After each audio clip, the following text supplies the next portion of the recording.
दिवाली हो जाने के बाद जैसे ही घर के चिवड़ा, चकली और शक्करपारे ख़त्म होने लगते हैं तो हमको याद आती है मेवे की लड्डू। चलिए अब बनाते हैं मेवे के लड्डू। तो यहाँ पे मैं ले रही हूँ बिल्कुल देसी गाय का घी, क्योंकि हमको जो खाने का गोंद है उसको डीप फ्राई करना है।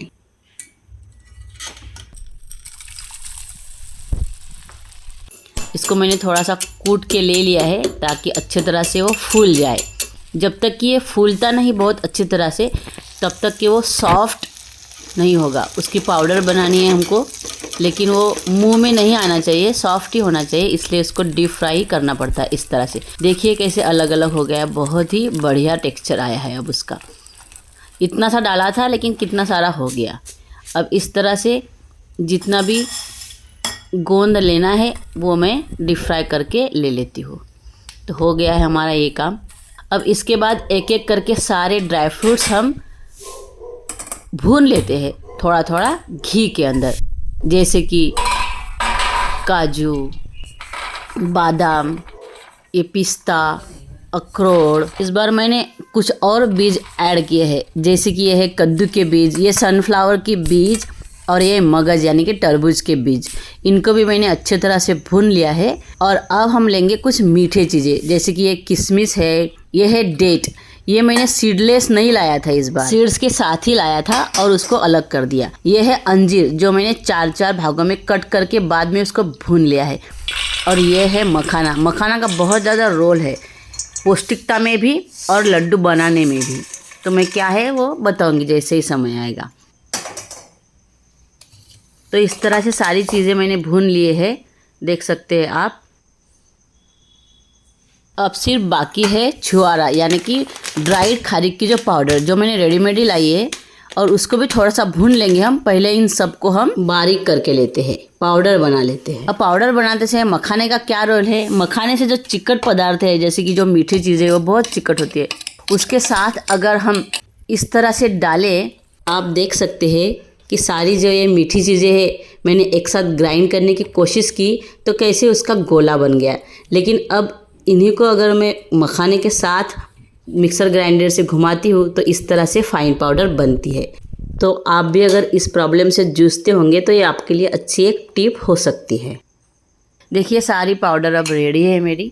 अब ये जो छुआरे की पाउडर है उसको भी हम थोड़ा सा हल्का हल्का भून लेते हैं।